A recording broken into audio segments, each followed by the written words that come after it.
परी अमृतावरी पैदलिले ऐसे अक्षरे रसिके मिळवी, हे 12व्या शतकामध्ये संत ज्ञानेश्वरांनी त्या ठिकाणी मांडले.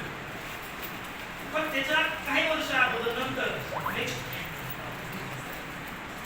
त्याच्या काही वर्षानंतर संत एकनाथांनी असं विरोध केलं की संस्कृत वाणी देवे केली, प्राकृत काय कोणापासून झाली.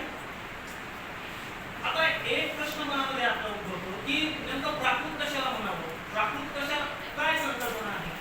पण जेव्हा आपण भाषेचा विचार करतो तेव्हा भाषेचा विचार करत असताना प्राकृत म्हणजेच मराठी, प्राकृत म्हणजेच मराठी. म्हणजे 12व्या शतकामध्ये मराठी ही त्या कालखंडामध्ये अतिउच्च पातळीवरती पोहोचलेली होती आणि मराठी भाषेमधलं गहन लिटरेचर 12व्या शतकामध्ये सगळ्या जगामध्ये पसरलेलं होतं. आता याचं उदाहरण काय, तर युरोपामध्ये असलेला दांते नावाचा जो एक अभ्यासक आहे त्याने डिवाइडिंग कॉमेडी नावाचा एक ग्रंथ लिहिला आणि तो ग्रंथ युरोपात सर्वश्रेष्ठ मानला जातो.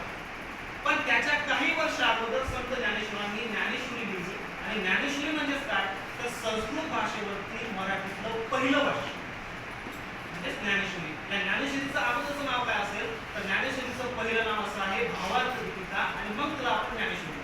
म्हणजे जगामध्ये